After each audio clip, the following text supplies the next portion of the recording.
Today on Perfume Nation, we're diving into the cutting-edge world of AI-powered fragrance design with someone who is at the forefront of it all, Richard Whitcomb, the CTO of Osmo. Osmo is on a mission to bridge the gap between chemistry and olfaction, using advanced machine learning techniques to predict how molecules smell, model entire perfume compositions, and maybe even reshape the way and the future of how we interact with perfumery as we know it. AI is a very hot and debated topic, not only in the perfume industry, but overall in the world. So we will dive into the challenges and dangers of digitizing scent and potential for AI to craft new fragrance innovations or jeopardize perfumers' jobs, where the machine learning can truly capture the end artistry of perfumers, or at best enhance the work of those who spend their lifetime crafting their own neural networks in order to produce groundbreaking, iconic, really imaginative perfumes. Rich, welcome to Perfume Nation. It's nice to be here today. Can you tell us a little bit about yourself and what you do at Osmo? So I'm the CTO here at Osmo. My background is through a different than the normal perfumery background to end up here. So I come from the deep learning AI ML world. So before Osmo, actually, I spent 4 years working on self-driving cars at NVIDIA, focused on the sensors, deep learning, and kind of that portion of it. Back in school, I did chemistry, but I spent a big career between working on Spotify, on playlist recommendations, to Twitter and recommendation systems, computer vision, and NVIDIA working on self-driving cars and LiDAR and those type of sensors too. And now here at Osmo, working on mixture of chemistry, especially captives, which we'll talk a lot about today too, but also GCMS and other analytical equipment we use here day to day. And a little bit of Osmo. Osmo is a company where our long-term vision is to digitize smell, actually in human health, so even beyond the fragrance industry. But our focus right now is on the fragrance industry, and kind of two aspects to that. One side is on the ingredient side. So we are trying to develop new ingredients called captives in the industry and bring those ingredients to market and kind of sell it to other fragrance houses, perfumers, or big consumer companies.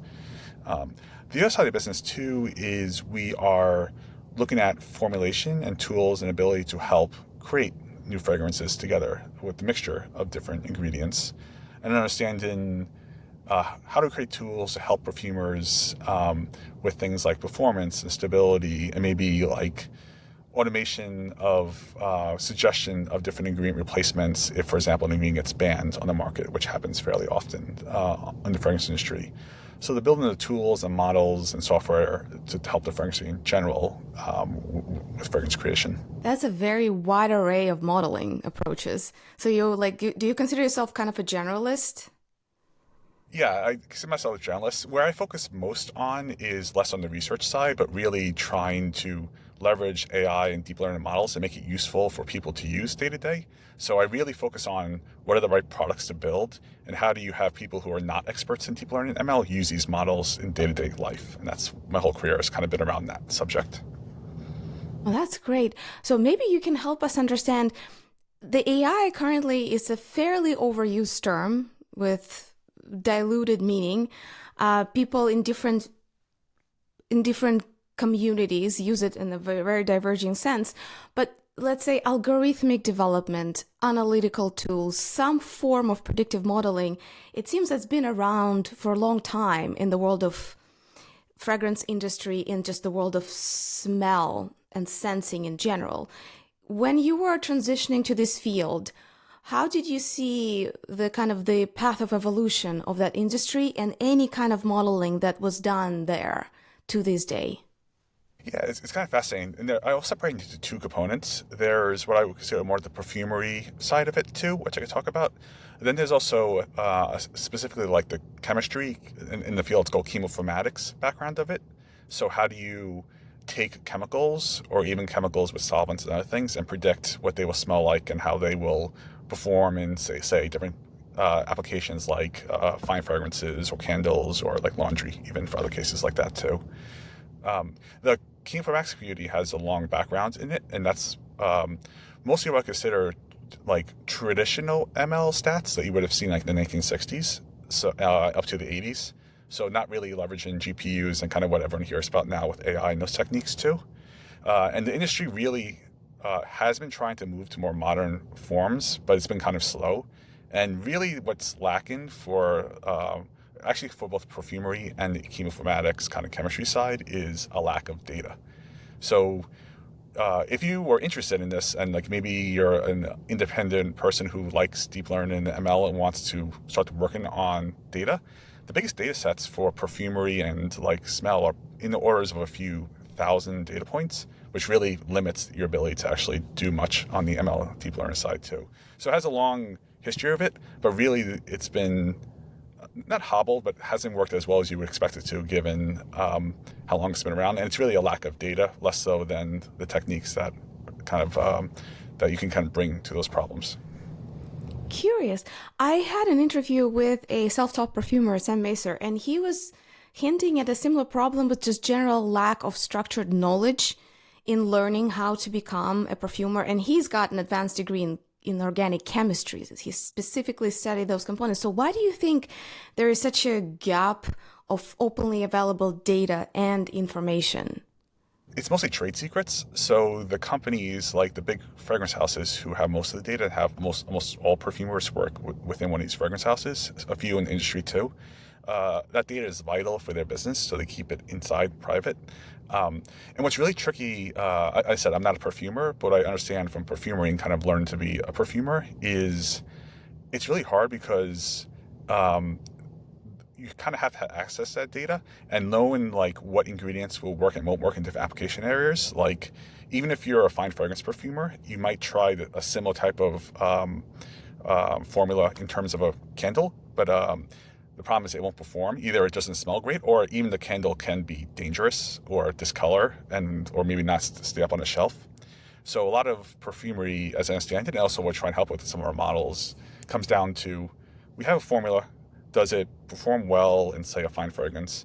But how do we make it and change it so it performs well in other cases like laundry detergents or candles or diffusers? And they all have little differences that matter a lot for the performance and stability of the product too. So becoming a perfumer means you both have to understand possibly thousands of different ingredients and how they perform, from naturals to monomolecular synthetics, to how those materials perform and don't perform in different application areas. Mm-hmm. Fascinating. Well, if we roll back a little bit to the kind of the origins of predictive modeling. So when you say that these new compounds modeling trying to predict smell, is that akin to, is that all coming kind of from pharma and like drug modeling? Is that the origins of how it got into perfumery? Yeah, and that's what usually the techniques that we used for a long time we're trying to do. And like I said, the difference in chemoinformatics and kind of perfumery is before Osmo, and particularly the group that was part of Google before Osmo became an independent company, worked on was they just didn't work that well. And it was because if you took pharma structure-based predictions, it doesn't work in smell because one thing, if you ever look at ingredients in the perfume industry, there's many ingredients that look nothing alike in terms of the molecular structure that smell either the same. There's also ingredients that look almost exactly the same but smell entirely different. So if you're taking an approach that just looks at information about the structure of the molecule and try to predict smell, they tend to fail pretty badly because of that kind of variation in how the olfactory receptors in the nose work and how we bind to different ways. So there can be vast differences in what things look like and what they smell like. A great example is musk. Musks have 4 different types of characteristics about them, from like macrocyclic to cyclic musks, that matter a lot for the smell, but if you look at them, you would never think that they smell the same because there's really nothing in common in terms of the structure. Yeah. And it's fascinating that it also works in the opposite direction. What was it, L-carvone that smells like menthol and D-carvone that smells like caraway? Yep.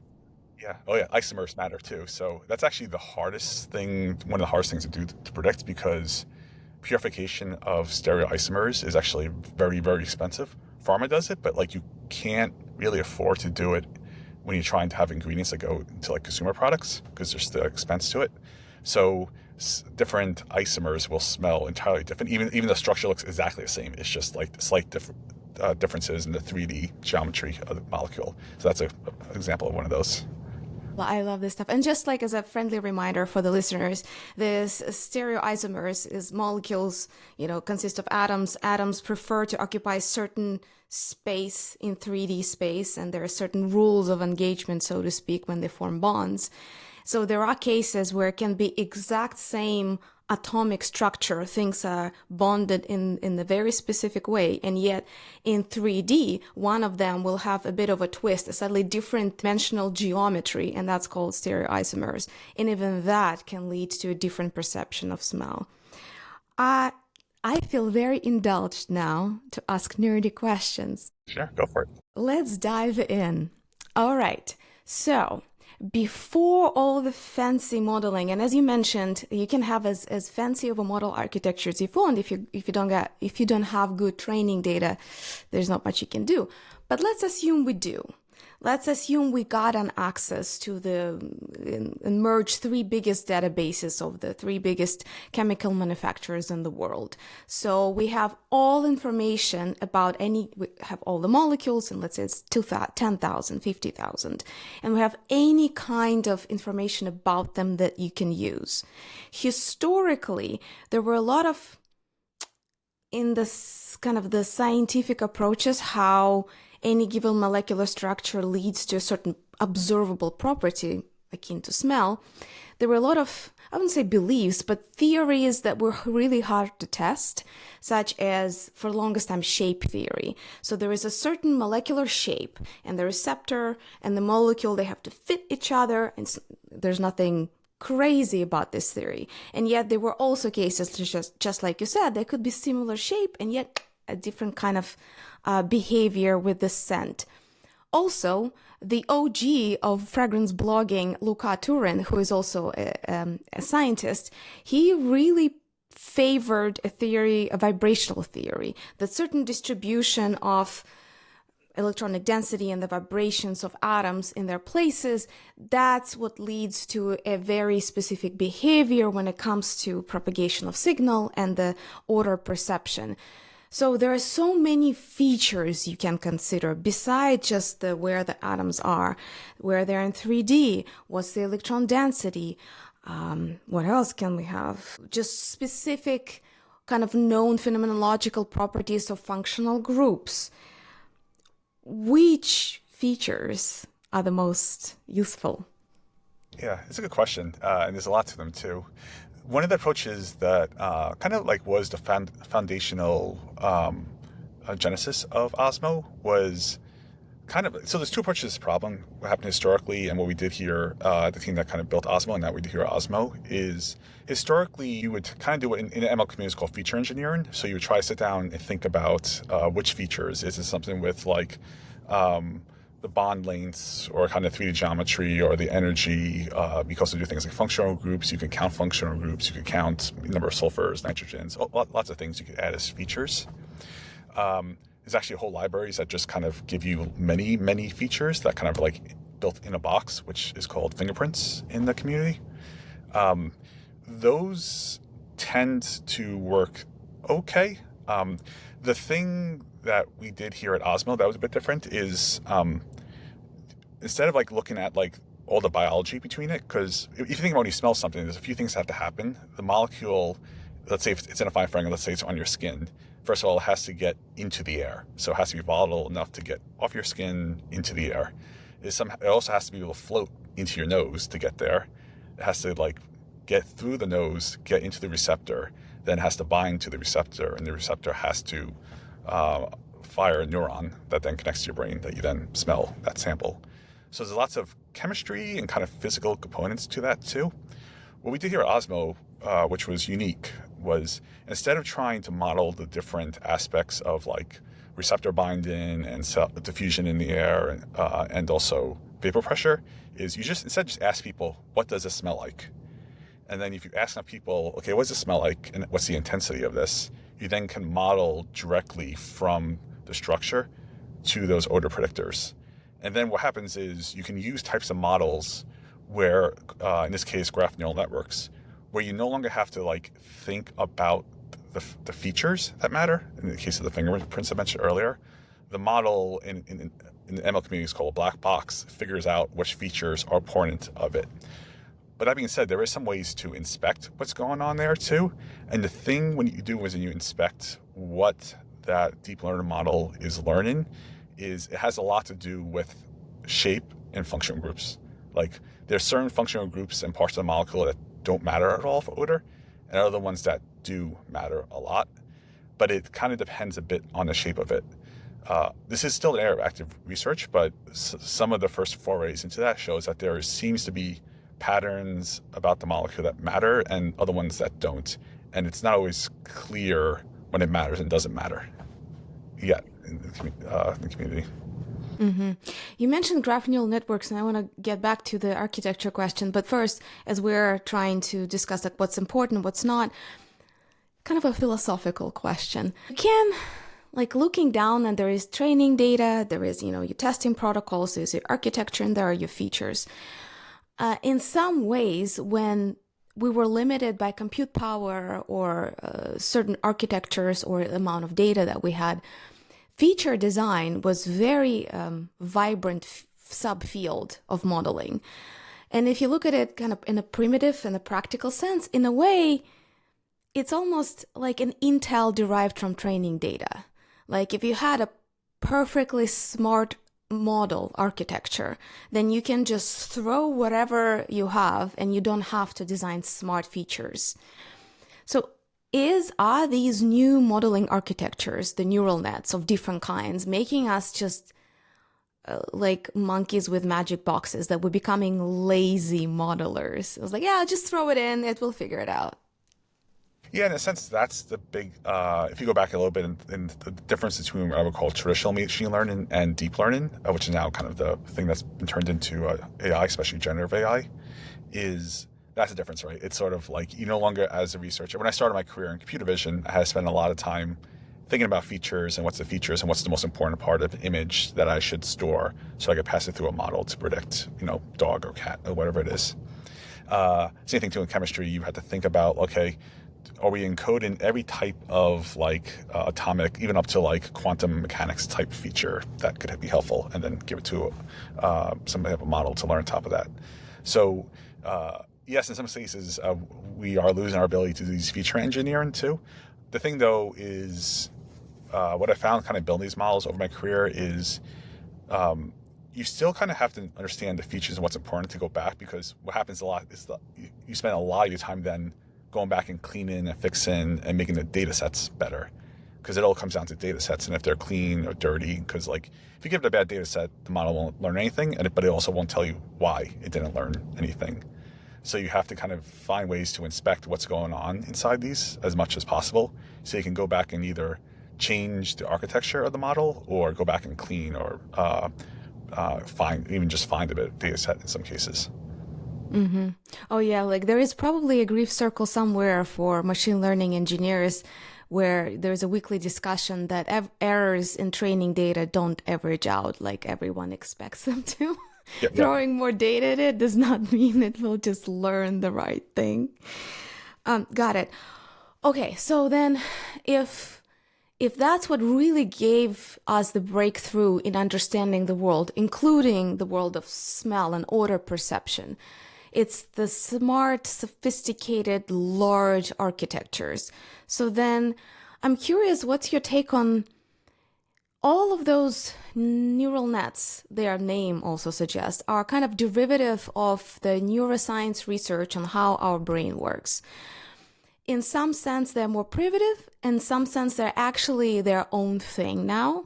They have their own features that don't correlate with how brain does things. So it's kind of becoming its own form of neural dynamism and structure. Why do you think differing architectures are winning in differing application tasks? To name a few, diffusion, aka noise removal architectures for audio synthesis, transformers for text or lingual synthesis, and graphic neural networks for anything that has a topology? Well, I guess I'm putting a little bit of an answer there, but for chemical modeling, why graphic neural networks? Yeah, it's a good question. It comes down to it's a few different cases. It's what the community has found that has worked best for those different problem areas. It also comes down to a lot of what models can withstand the most amount of data and still kind of like store and encode that data in terms of the weights inside the models too. So we found that, for example, diffusion models work pretty well because they are pretty stable over large amounts of data, while other models, like for example, GANs was a competitor to it in the early days, didn't work as well because they were very hard and finicky to train. So sometimes it's ease of train too. GNNs are interesting because there is actually an open kind of discussion in the community around chemical modeling that some people are moving to transformer-based models, so similar to LLMs that you would see in text. And other people are sticking with GNNs. So there's an interesting point where the community is trying to figure out like how much to use those models for chemistry modeling versus how much to use GNNs. What I've found personally, and I think is interesting, is GNNs I think also tend to work better with less data than some of these other models. So a lot of times, like I mentioned earlier, in chemistry, especially smell and fragrances, you're very limited about the number of data. All of the molecules that are available in a kind of normal sized palette for perfumers to work with, if you talk about monomolecular, you're talking about like a few thousand. So very small models are actually materials are available in the fragrance community. So if you model just those, that's still a small data set in terms of machine learning. So researchers also found that graph neural networks tend to learn pretty well on the small data, while a transformer, and especially a diffusion model, needs a lot more data to kind of do something. So part of the answer is they work in the application areas where they're focused on, but given more data, other techniques actually might work better. And even more data, you actually might have to stop using a certain technique and switch again because of some limitation about the architecture. Mm-hmm. How differing are they really, though? I wonder because in a lot of machine learning, everything eventually is some kind of matrix operation. So even the most sophisticated topology can be represented as layers of, tables essentially, where you have, 0, 1 bond or property, connectivity type is present, not present. Also, the more you dive into these architectures, the more you realize they're not as simple as they seem. Even GNNs can have, in the message passing, can have sort of components that can be models in themselves. Yep. Yeah, it's actually a good question. There's a paper out there that actually says that, in a sense, transformers are a type of GNN. So, like, in a sense, graph neural networks are kind of like this, like, larger architecture. And if you talk about, like, you mentioned message passing, how you do that and how you pass messages. If you do it in a certain way, it actually is the same as a transformer. So there is equivalency between these models. It gets a little bit more on the theoretical side, but that is true. And researchers have found that like some of these models that you think are entirely different are different views of kind of the same problem in the same way that they're making use of the data. Can you explain to us, kind of in layman terms and like in a pedestrian language, what does graph neural net do? Yeah, so if you think about a molecule, another way to think about it is it's just a graph. So there are atoms, and then there are bonds between atoms. Atoms have different types. So if you think about a molecule as in the case of smell, it's a very, very small graph. In the case of proteins, it's a very big graph. But here, we're talking about smell, so very little molecules, because molecules have to be small to be volatile to get into the air. And they're actually the smallest. Like drug discovery talks about small molecules, these are smaller than drug discovery molecules by a lot. So very little molecules that we talk about in the fragrance industry. That is a very important point. I just want to emphasize, because a lot of people forget that for aroma chemicals and the magic of perfumery, these molecules have to be very self-sufficient living in the air. So all these magic of smells and sometimes very strong emotions that come with them comes from these teeny tiny little things, and they have to be teeny tiny in order to be everywhere and get anywhere, Yep. including the nose. Yeah, It's crazy how small they are. yeah. And usually, especially chemists coming from the other side of the world, so drug discovery, are very surprised of how small they have to work with these molecules. Um, that actually does help us because then it makes it a bit easier of a problem to model. But if you go back to GNNs, what they have to do is, so one method of doing this is if you look at the molecule as a graph and the atoms and the bonds, what you can do is for every atom, you can essentially store information about that atom. And then using kind of like techniques of ML, which is called message passion, is you pass messages between all the different atoms along the bonds in the graph, or kind of the edges of the graph. Then each of those will combine and do some matrix, usually multiplication, and some activation layers to kind of put those together. They will then do some things like sum those to just kind of make them the same size, and then keep passing. So the goal is to take information for each atom, pass it around to all your neighbors along the bonds, take that information together in some way, then pass it around again, and keep doing this pass until finally you accumulate all the information, and then you have some kind of think about it as like a point in space or some representation of everything about that atom, and then from that molecule, and then from there you predict something that you care about, like let's say, is it cherry, is it not cherry, for example, as a goal. Then the whole point deep learning and ML in general is you then can tell the model that it was correct or not correct with its guess of like cherry, not cherry, for example. And then that information can be updated with like what's called weights, different ways to look at the information. And then over time, you keep doing this where you keep updating the weights, and information gets to a point where it's optimal for guessing cherry, not cherry, and ignores things that doesn't matter for that prediction. Mm-hmm. So if we is it fair to call those embeddings? Yes. In the GNN world? Okay. So we have all the human readable information. So we create these massive storage tables, and we keep passing the information from neighbor to neighbor till I presume the matrix, this kind of storage table of information that now is not human readable, is stable, right? So there's no more things to be changed or passed from neighbor to neighbor. And we call that a stable but not human readable representation and embedding of everything that this molecule is about. We take this table and we pair it with some kind of quality that associated with this entity, with this thing. Okay, and then we start training. All right, what's in this huge table connects us to this cherry, not cherry, plum, I don't know, smoky, salty, stinky, or whatever. How would you deal with subjectivity of odor perception then?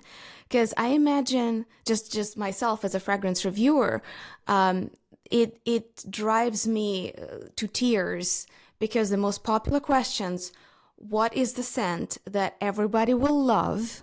Complimentary, sexy. How to smell expensive, which is a cultural construction. And even if you go down to things that everybody should be able to understand, but it's very subjective: how to smell clean. Yeah. It's a good question. Clean, right? Like cleaning product. People use clean for what is it? Like there are cleaning products that have nitro-musks. There are cleaning products that have cinnamon in different parts of the world. So to somebody, the smell of cinnamon reminds them of baking. And to somebody else, that's clean. Yep. So we think about this a lot, and again, my background is on neuroscience, but we do have neuroscience on the team here at Osmo, and so there's a field of neuroscience called Olfaction neuroscience. We focus on that, and what that community has found over time is you can actually separate out the objectivity of smell and the subjectivity of too, or hedonics, which is called in the community.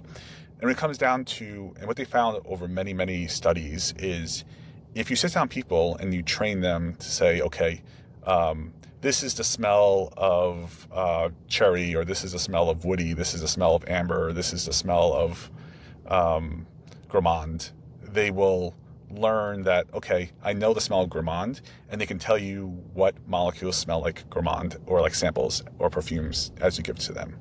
So you can train people to do this, and across the world, outside of like particular people anosmias who don't have certain smells, like some people can't smell musk. But outside of certain anosmias, you can train people and they will be objective. And it doesn't matter if you're in India, China, the Middle East, the US, they are fairly good at doing this with enough training. The difference, though, is what people like is totally different. So certain cultures, as you mentioned, might like cinnamon and think it's clean. They might think it's spicy and like Christmas. So Christmas versus clean, depending on the culture. So there's huge cultural differences. So what we try to do at Osmo and think about the ingredients is the separation between what does this smell like and do people like this? And if you could put those things together, then you have interesting things because you could like make perfumes that smell like something, but also target maybe a certain demographic or a certain region of the world or that side too. So we, as much as possible, try to separate the two, but then combine them back together where it matters in terms of us building products. Mm-hmm. Fascinating. So good news is that we can agree on definitions if we work at it. Bad news is we still have preferences and tastes. Mm-hmm. Well, when it comes to going from molecule modeling to a perfume, which is a mixture, even if we assume we all, like the whole world came together, we all went through the same nose training, and we finally agreed on at least some vocabulary and definitions. Let's assume that, or let's assume we have a panel of perfume evaluators who are properly trained according to the same protocol.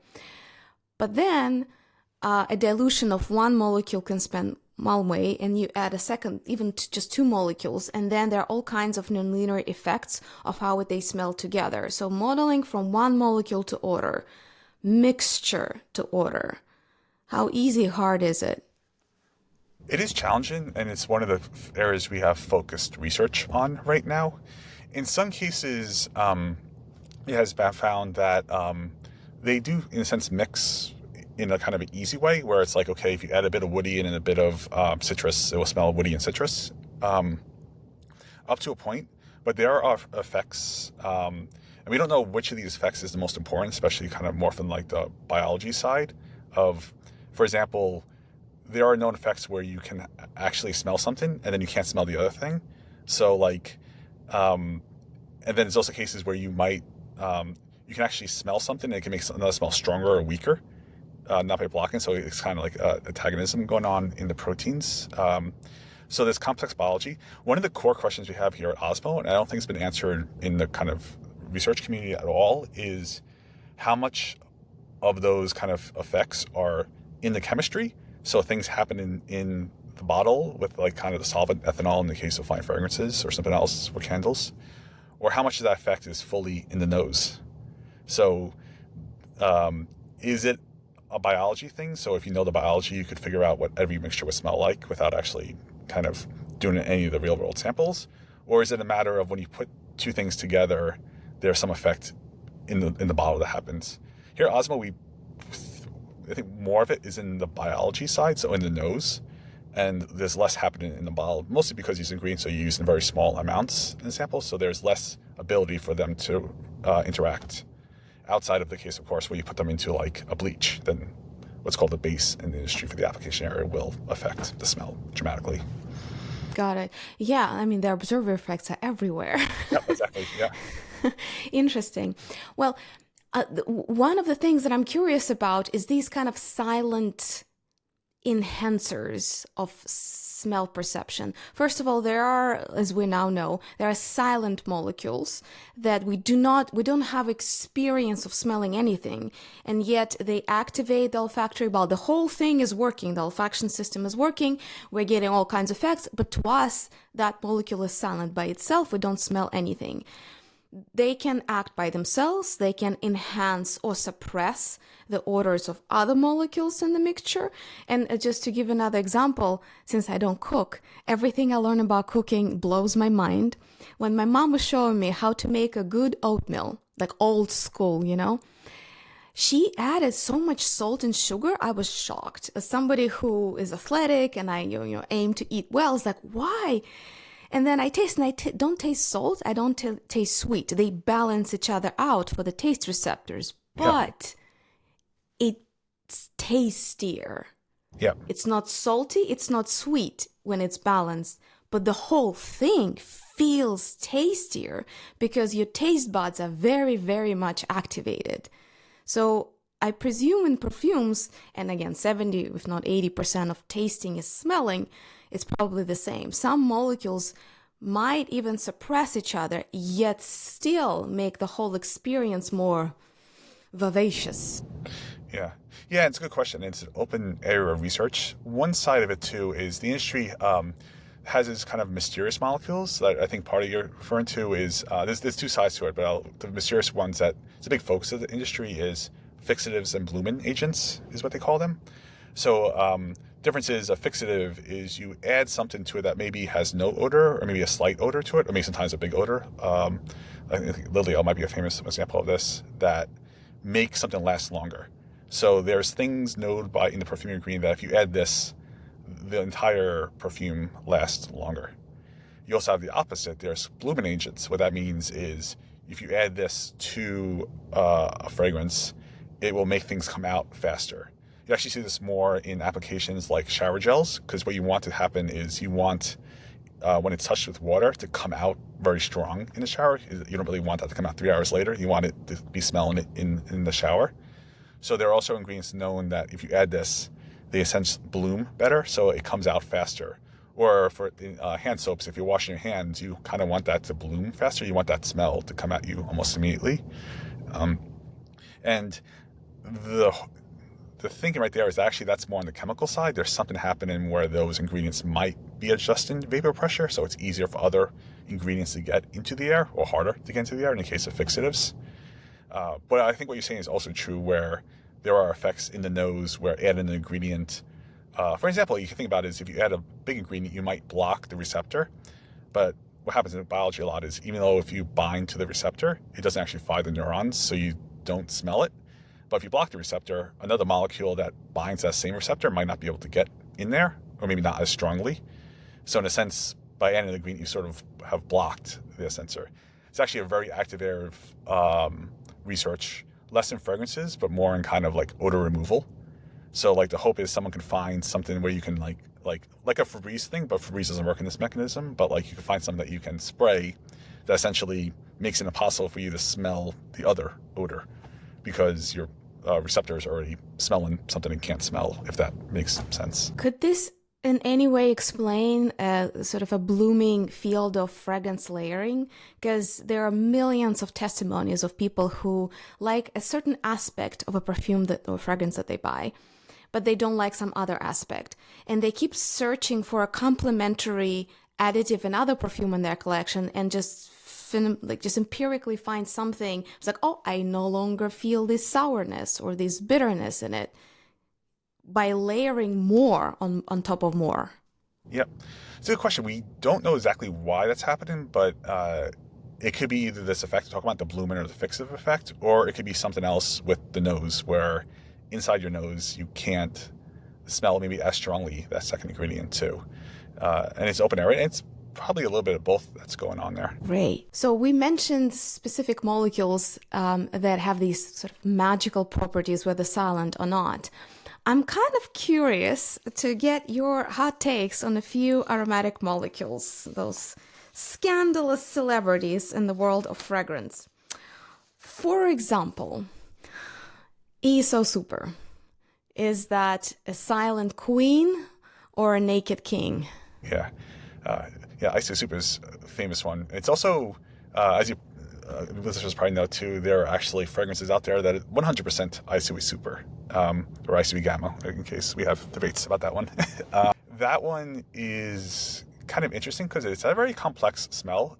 Actually, if you go back to... if you can smell it, because some people can't. Oh yeah, we actually have a few people here at Osmo who can't smell it at all. So essentially they have a fragrance they can't smell. It's just basically water or ethanol to them. ISO Super, actually, if you talk about that one a bit, if you go back to what we were talking earlier about stereoisomers, it's actually a very complex molecule and has lots of mixtures.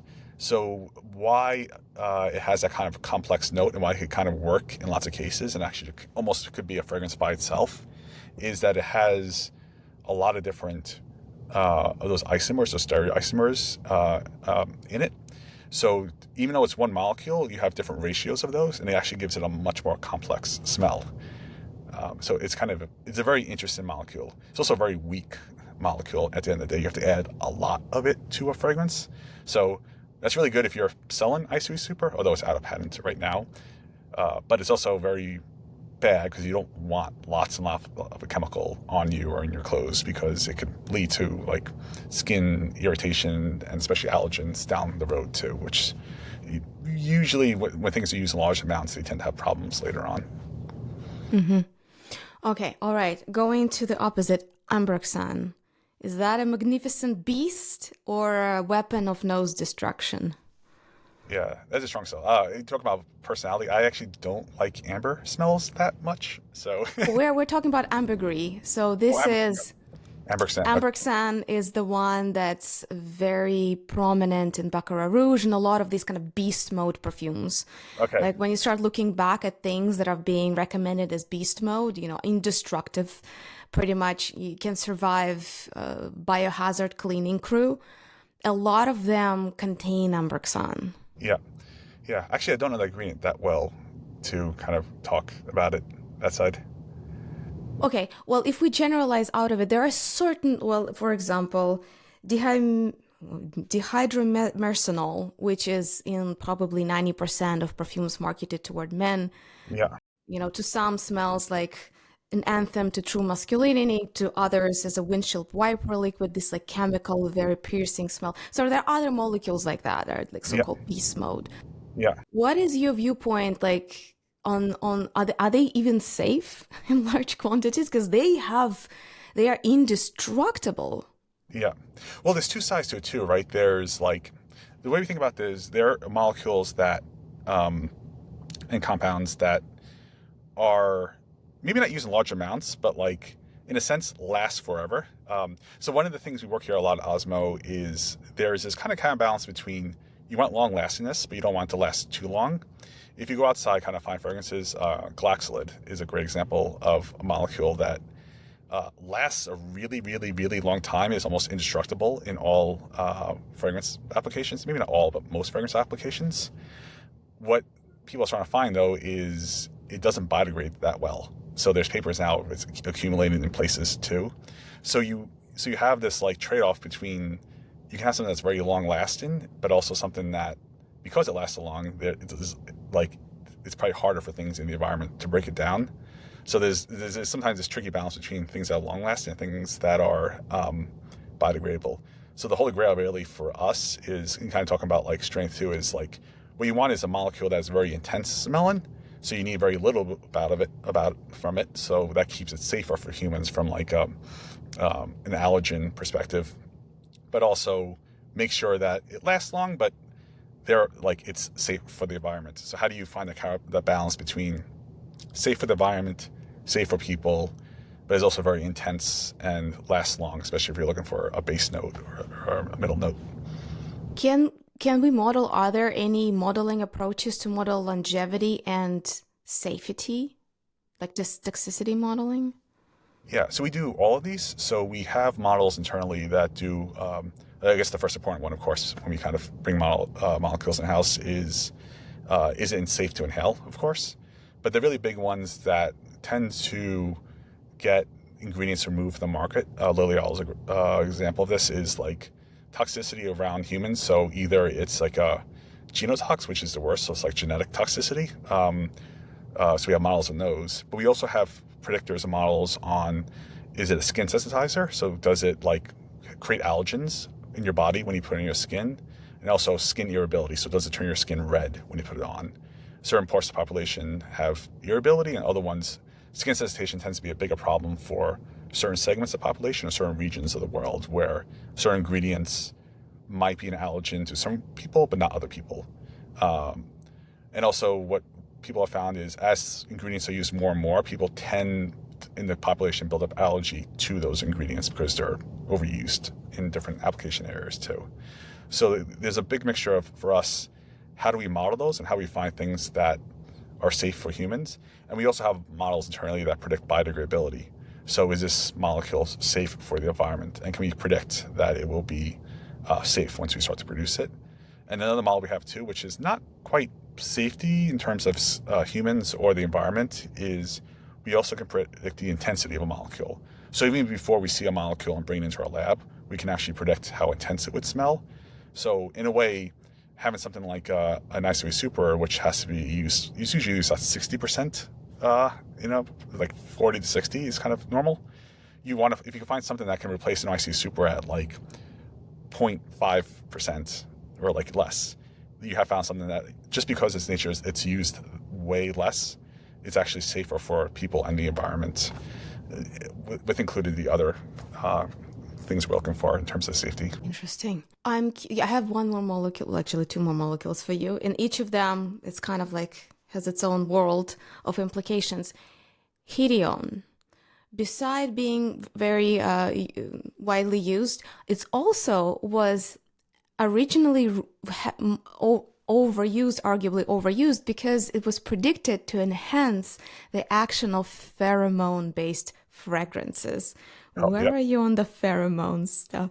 Yeah, I'm kind of with. I think a lot of the community you see is they don't exist in humans. I know that's a controversial point, but like... well, scientifically speaking, it's just a historical fact, right? Like the pheromone as a thing, as a term, was invented from the insect and bacterial research. Oh, yes, yeah. Right? And by definition, it's an agent, a chemical agent that a small organism consumes that induces unconditional response related to mating behavior. Yes. Of this, of that kind, right? So it should be unconditional. And it seems that very few things are unconditional when it comes to smell.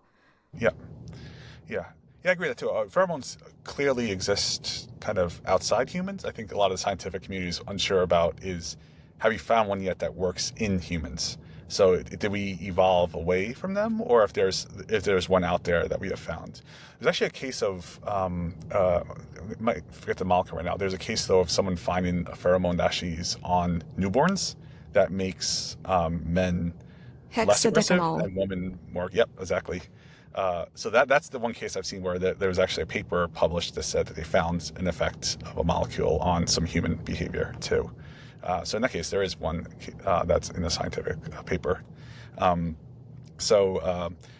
I think for me, the jury's still out and kind of seeing what papers and what the scientific community finds around those. But I have heard the same thing about Hedione too. All right, so that's that about pheromone perfumes. Fiskool. I recently did a review of a new flanker by Hermes, and this is the first, at least according to the largest database of fragrances Fragrantica, the first perfume where a brand explicitly not only discloses a captive, but uses it as a core point of marketing. So they're using a captive called Fiskool that by itself doesn't have an odor, but is known to make any composition smell fresher without necessarily introducing mint flavor, bergamot flavor, or lavender flavor, or anything else that we associate with this kind of soothing freshness. When I looked into Fiskool, it was quite a scandalous molecule. First of all, it was introduced in 2024, just like yesterday, as a groundbreaking innovation. They made a whole marketing campaign around it. This is the first fragrance that contains it in the middle of the pyramid. They're not masking it with any kind of marketing terms as minty or fresh, ocean breeze, nothing like that. Fiskool, here we go. Smell the molecule even though it doesn't have a smell. But then you look at it and it's a captive that was discovered over 20 years ago. And then varying manufacturers stole it from each other and sued each other with massive lawsuits and royalties. So to me, it all like brings this question of maybe you don't have an opinion on Fiskool specifically, but captives, new, novel, potentially purely synthetic molecules. Is it the future of modeling of odors? Like, where are you on this?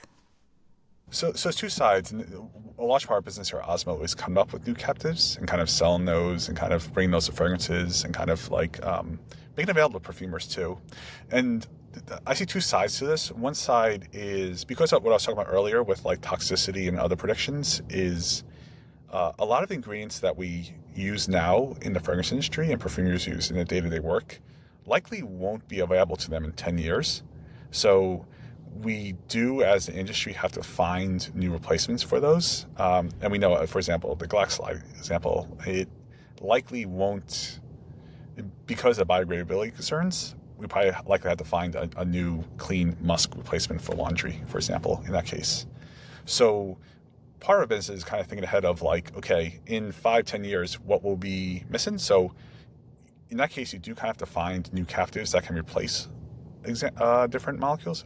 Lilial was banned 2020, I believe, and there's been a lot of work to try to find replacements for that, or different kind of bases or mixtures that can replace that. So that's one side. The other side too, which we hear a lot about, is we know that there are certain odors that people just can't get to. So I think captives are the way to kind of get there and allow more creativity in perfumery. So a lot of people ask for like a new leather smell. Also, you see a lot asking for like some holy grails we heard about is a new buttery smell. So butter is very hard without the sour note, and also safety for actually people making the molecule was a concern there. So can you find a new butter molecule? Can you find a new citrus that could be a base note is another big thing in the industry. Citrus is all top note, almost all top note. So if you can find citrus that is a really good base note that lasts for a few hours, that would be a huge change to perfumery in general. So we hear a lot about people, kind of both sides, asking for a replacement, but also like we struggle with this whole area of perfumery because there's missing ingredients here too. So can you find us an ingredient that can help with those type of odor profiles? Can you illuminate a little bit about more creativity in the perfume industry? Because it's not obvious to me from the get-go that existing of captives is in any way good for creativity. Yeah, in one respect, if you could kind of find a new note, you might open up new creativity, but really it's up to the perfumers, artist, to make use of the ingredient in a way that hasn't been seen before too. So the hope there is like if you could kind of give a painter a new color, they do something interesting with the new color. Not being a painter, I wouldn't maybe foresee what will come out of that, but we have seen in the past that new ingredients actually do open up some new creative fields, like Ice Super kind of stormed on the scene, as you mentioned earlier, a few decades ago too. So it's really given new colors to the palette of the painters, in the case the perfumers that kind of work with those. But it's a question too of like, people also follow trends and what's trendy and what's popular right now too. So who are the ones who kind of take the risk to go outside of those fields and kind of do the new kind of different thing, especially with a new ingredient. Possibly a new ingredient mixed with a new with a natural that kind of does something different, that kind of opens up a new area of perfumery for people to explore. Mm-hmm. I wonder about this kind of angle of intellectual property, because as far as I know, you cannot prevent another perfume maker from having the same mixture of molecules. But apparently, you can prohibit the whole world of producing and using a specific chemical molecule that you, let's say, first discovered, if you can prove that. So I wonder if this existence of captives, privatized molecules that you need to license to use, is the way to pretty much control where the money goes. Yep. You see this a lot, especially in the big fragrance houses, is they have their own captives programs. So they will work with some of their clients, like some of the big, for example, CPG companies. So outside of fine fragrances, talking about like laundry and shampoos and soaps. So a lot of times they will put captives into those because it's kind of a two-sided relationship. Like the big companies know from the consumer side that their scent is protected, so no one can copy their scent. It also helps the fragrance houses because you can't move to a different fragrance house or a different perfumer because they won't have access to the same materials on it. So this IP matters a lot because everyone in the industry knows that there is no protection against copying of it. And you do see a lot of copying within the industry because of that. But if you do have a few ingredients that are, like especially captives, that are very important for the odor profile, or maybe just the performance characteristics, so you might be able to put a note into a liquid detergent for a laundry application that doesn't exist with any other ingredient on the market. There is protection for both sides around that. I wonder if that also kind of another factor that explains the why dupes usually fail to deliver, even though it's by itself a fascinating phenomenon that the dupe industry is finally out of the shadows. You know, there are companies who proudly make dupes of famous perfumes, but often there's much discussion over the internet. Probably half of YouTube exists on the dupe comparison videos, and it's always that something that's usually missing in the dupe. One argument that I heard from Sam Macer, who is a perfumer, that the dupe companies, by definition, are trying to make a cheaper product. Yes. So even if they have access to headspace technology and they can precisely map every molecule in the original, it's just the costs have to be lower. So they will try to mimic it without using that very recipe. And you're saying, and some molecules, if they are important for the composition, for the odor, and they're captives, so that you need to license them, then you just can't. Yep. And it's a bit of both too. So if you're trying to duplicate it, you also likely don't have access to the farmers and for the actual natural oils too. So it might be very, very hard for you to get like the right Bulgarian rose oil. It's both very, very, very expensive. So like you may not want to put it in there in the first place, but also you can't easily just go and purchase a high quality kind of natural like that. So the quality of the ingredients also matter a lot to make sure you have like access to the right farmers and different pairs to kind of replicate those ingredients. So you might know it's a rose oil, but not get the right one, and that will kind of throw off the odor a bit too. And at the same time, so you have that effect where you don't have access to the same natural ingredients, while also you might have a few captives in there where you don't have access to the ingredient at all. You can't get anything quite like it.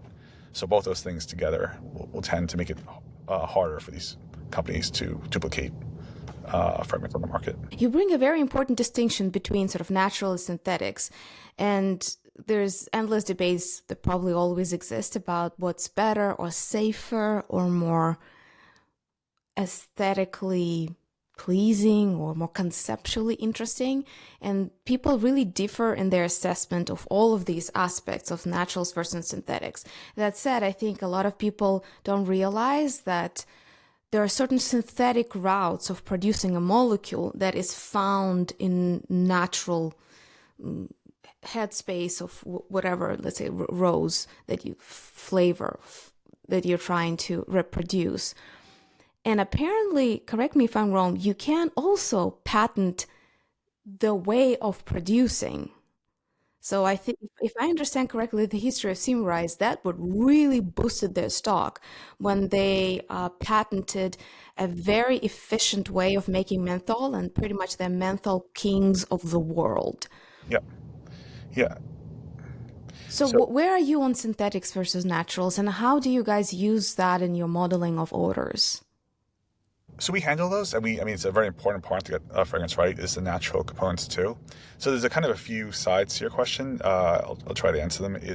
There's also a distinction, something we think of a lot too, is there are things that you would think about as like, not necessarily synthetic, but a monomolecular. So like you said, like linalool is present in lots of naturals. So you can get linalool as a material that is both naturally derived, so it's extracted from a natural. You can also get linalool as purely synthetic, means made in a lab by chemists.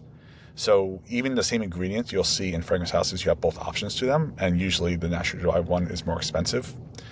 What matters a lot though, and especially when you talk about Symrise and kind of patenting the synthetic route, is when you make ingredients, the route will kind of leave some different impurities into it, and actually that matters for the quality of the ingredient. So the other things left over can actually either enhance or detract from that route. So you'll see lots of different ingredients. So a lot of times in a selection of materials for perfumery to use, you'll see essentially where you think about the same molecule like 5 or 6 times, because it's different suppliers, different kind of routes, or it may be different naturally versus synthetically made. And those all kind of, in minor ways, but sometimes bigger ways, actually impact on the odor. So if you can protect either as a trade secret or a patent your synthetic route, you might be the only person that is able to make that specific ingredient well. Because other people can try to make it, but they might not find that way to make it, and it might smell sometimes entirely different on that too.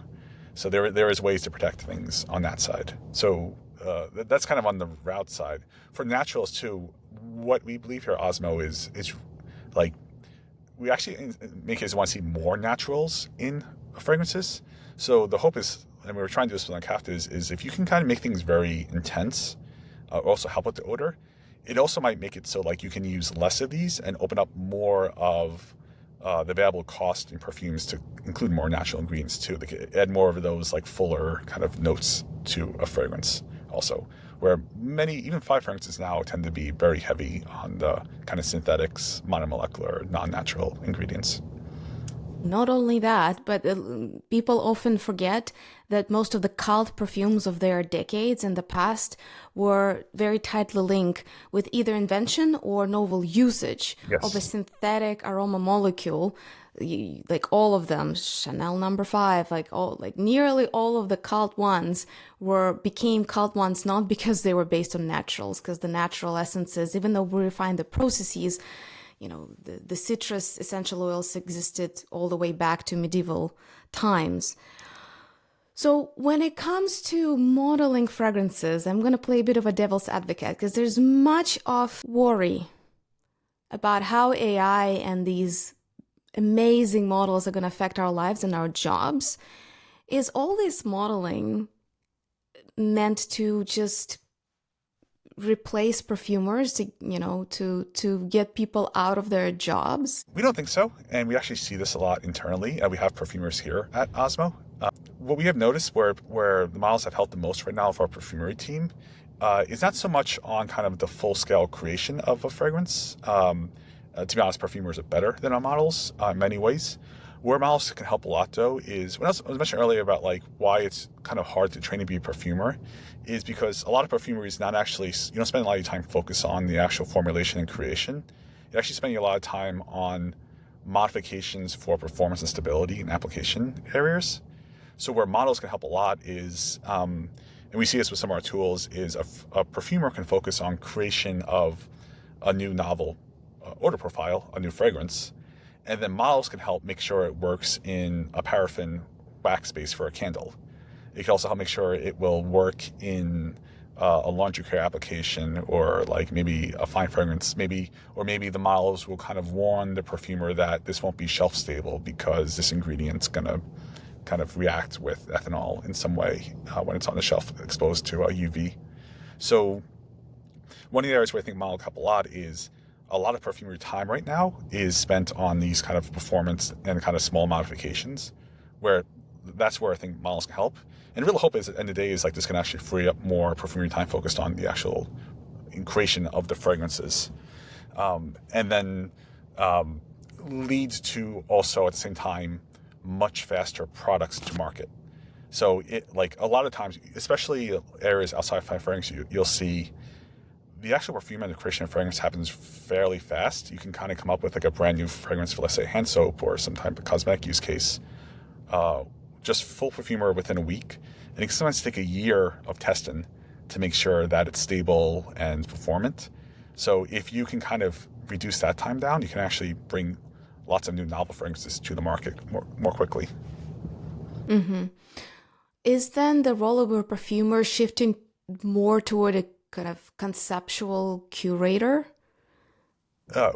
Conceptual curator, so the creation of the fragrance itself. And I think what perfumers also bring is too is a lot of knowledge about the trends in the market and what's kind of going to work in this product. So work with the brands and kind of the other places to understand, okay, here's what's trending, here's how to create it, here's how to kind of add it to that fragrance. And then now let's launch this together and kind of work together to launch this.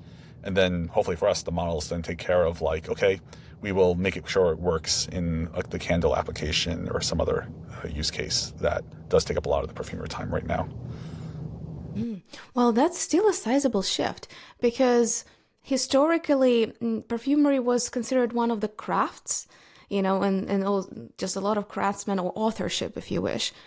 And commonly just like a lot of musicians don't listen to music because they spend so much time creating and doing the whole full production cycle. Similar with perfumers. Perfumers didn't necessarily knew each other's works very well because they were so engrossed into their own world of creation and kind of just going through for it as a job that has a lot of duties. And now, does it push all perfumers to be way more aware of the fragrance market in general and kind of become more marketers? Depends which type of perfume you are. So a lot of perfumers, especially in the fragrance houses, that is actually part of the job, because what you get is you get like an industry called a brief, kind of request for a new perfume to be made.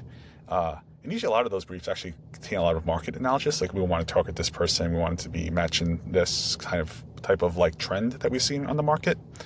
So that's actually a large component of that. And actually, I think a lot of perfumers take pride in that they are able to kind of create there too. I think we get at too is a different type of perfumer, which I think is even more valuable, because models can only really learn of what they've seen. So if you're like a perfumer who is very creative and kind of thinks new things, you're going to be totally outside of whatever the future models hold. Because at least in my opinion, models aren't creative. They're very good at like refinement and kind of helping with kind of like things it's seen before. So for example, making sure you don't use that ingredient in a candle.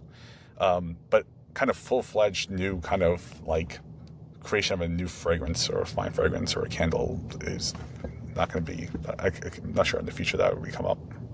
Agree. And there's like great examples more from the world of LLMs, so the generative text, that don't ask ChatGPT to create a new language. It's just, and like they are very eloquent, all remembering many things, remembering parrots rather than actual creators. Well, it's good to know. It brings some hope for those of us who have dreams or appreciate the art of perfumery and the craftsmanship behind it. I'm curious that then to get you, since we're on the roll with machine learning, so there's another huge part of the industry that's changing. What was used to called niche perfumery essentially kind of was coined as a term in the 70s, Serge Lutens, L'Artisan Parfumeur, sort of 70s to the 90s. But now this term, niche perfume houses, there was an analytical report, I think last year, that said that over a third of all releases that are, we have access through databases to, were from niche perfume houses. So nothing can be in niche if it's the largest chunk of the industry. So we're in an exponential explosion of creativity, or at least production, of various perfume entities. And you have hands-on experience with recommendation systems. Can AI help us navigate this overwhelming world of niche perfumery? Well, I definitely think so too, and it might surface up some of those that like you haven't seen before too.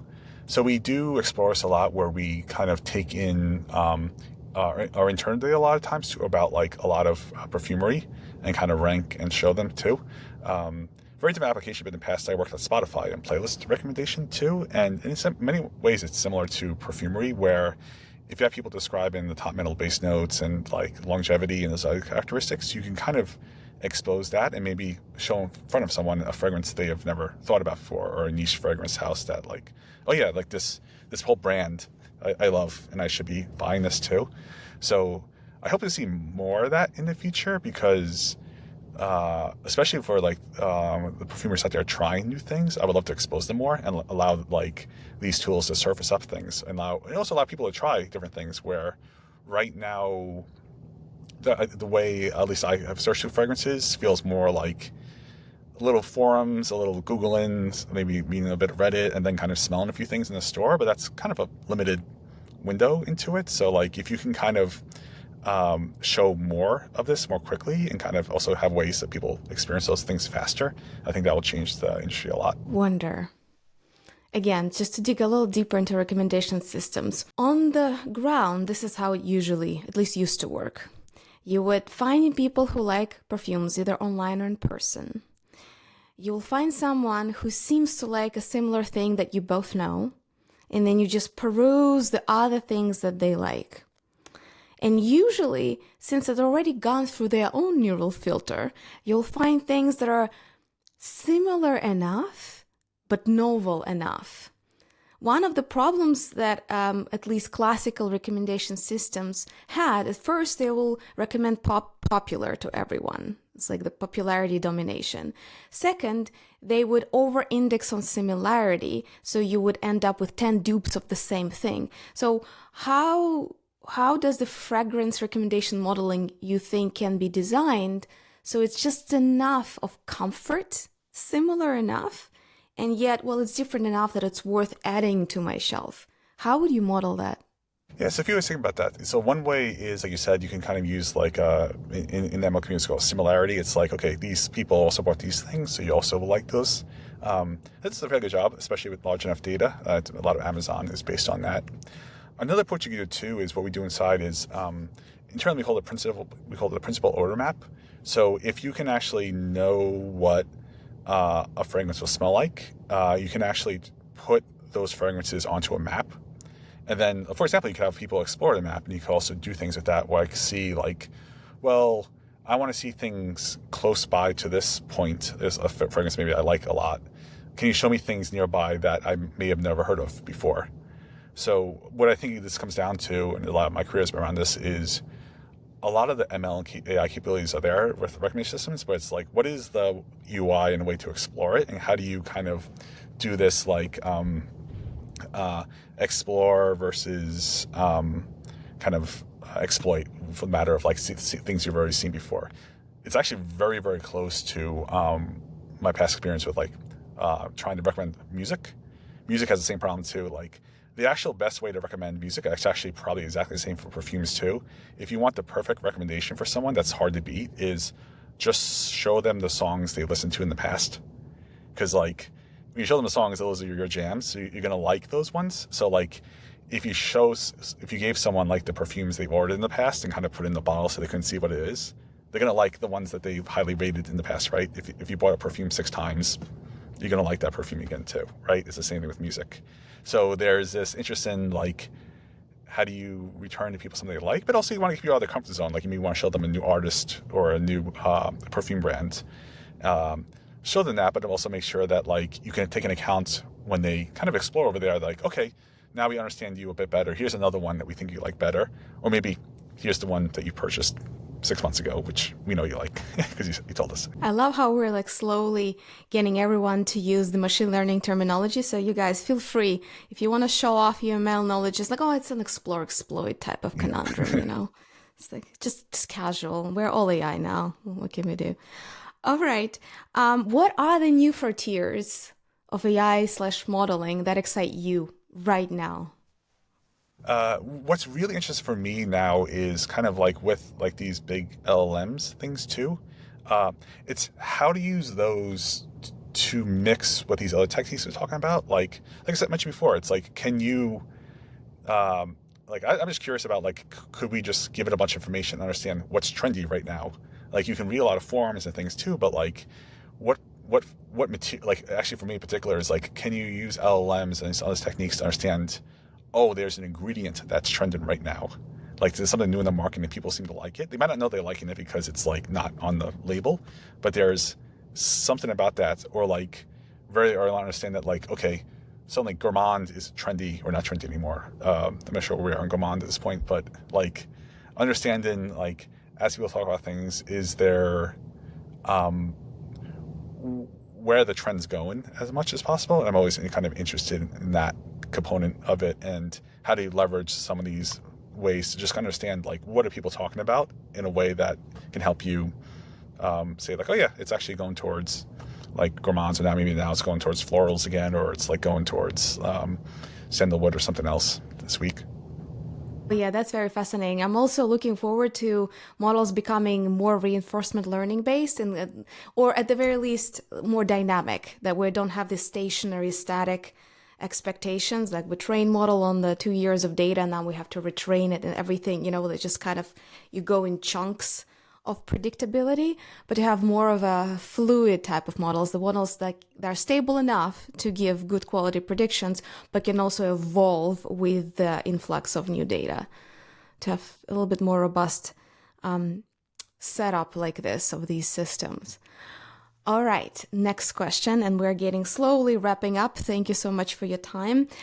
What would be the guest that you would love to hear interviewed on Perfume Nation podcast, and what question would you ask if you could? Is there something that you could just like, I just wish I could ask XYZ to explain this? Yeah. Oh, that's a good question. Maybe not a person, maybe it's a role. Like, I would love if an experienced neuroscientist, or I would love if a perfumer. I think the thing I would love to hear about is like actually kind of in those niche brands, like what goes in from 0 to 1? Like, how do you even think about developing a new fragrance brand? How do you conceptualize it and like think about, okay, it's gonna be targeted at like, clean or kind of fun, or like the whole, like, I'm always fascinated because not my background at all is like the ideation of like the fragrance and the perfumer, and kind of thinking about like, okay, how do we put the brand and the bottle and then the whole message behind that, and how do we get it out into the world and people know about it and kind of launch that. That whole process I find fascinating because it's an interesting mixture of like business and entrepreneurship and kind of like artistry and creation, and kind of like and just like sales too, because you have to actually sell the ingredient too. So those mixture of things I find really interesting. Agree. And there's also so much psychological discovery in the multisensory design, because there are so many cases when a perfume gives, like, the smell, the juice itself gives you one impression. The bottle design gives you a different impression. The marketing of how they describe it or how they design the visuals gives you a third impression.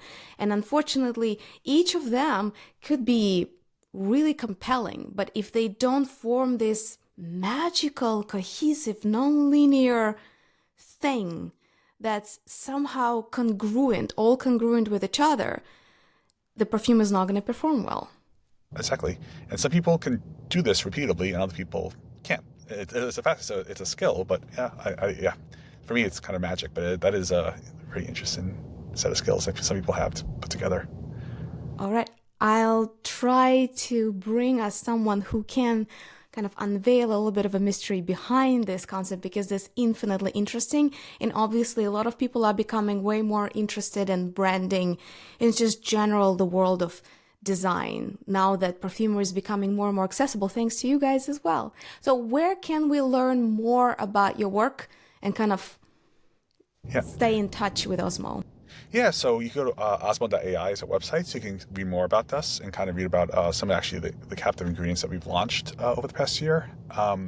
Also, if you want to ever go much deeper into like the science I was talking about earlier, the team that formed Osmo was originally from Google Brain. So we have a bunch of papers published, research papers, so you can actually just read how our models work, how we collected the data, and the performance of it too. So if you ever want to go and explore that, you can go there on our website and you can kind of read about those. But also, we just love to stay in touch. And if you have questions for us, feel free to reach out to us. All right. I will collect all the questions for Rich, and if you have anything you want to ask him, please leave a comment below. I will collect them all, and Rich has generously offered to provide a follow-up answers, and if there is an interest for more interviews with Osmo, please let us know. Rich, thank you so much for coming. Thank you. It's been great.